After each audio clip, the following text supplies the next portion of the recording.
মাছের। সপ্তাহ ব্যবধানে সব ধরনের চাষের মাছের দাম কেজিতে বেড়েছে 20 থেকে 25 টাকা, 15 থেকে 25 টাকা বেড়েছে সামুদ্রিক মাছের দাম। এ নিয়ে আরও জানাতে ফেনী শহরের খাজুরিয়া মৎস্য আড়ত থেকে যুক্ত হচ্ছেন সোলাইমান ডালিম। বাজারের সরবরাহ অনুযায়ী মাছের দাম কেমন দেখছেন, এই দাম নিয়ে কি বলছে ক্রেতা বিক্রেতারা, জানাবেন।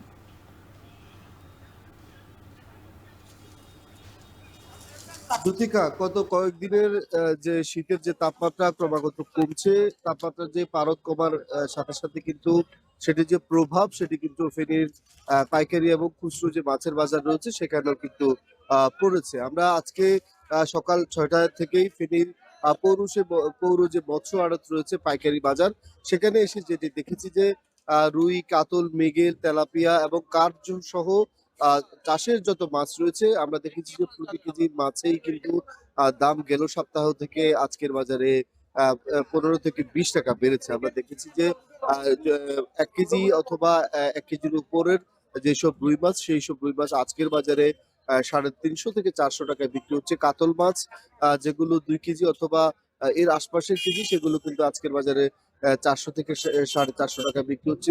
তেলাপিয়া মাছ আজকের বাজারে আমরা দেখেছি যে 220 থেকে 250 টাকার মধ্যে বিক্রি হচ্ছে, যে পাঙাশ মাছ 180 থেকে 200 টাকার মধ্যে বিক্রি হচ্ছে।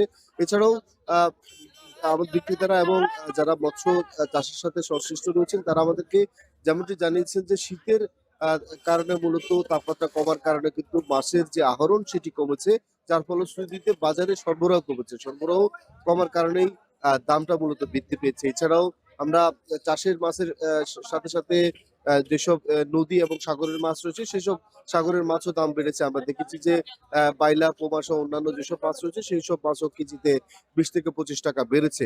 ফেনীর খাজুরিয়া মৎস্য আড়ত থেকে আমাদের কাছে এই ছিল সর্বশেষ। ফেনী থেকে মাছের বাজারের খবর জানাচ্ছিলেন সোলাইমান ডালিম।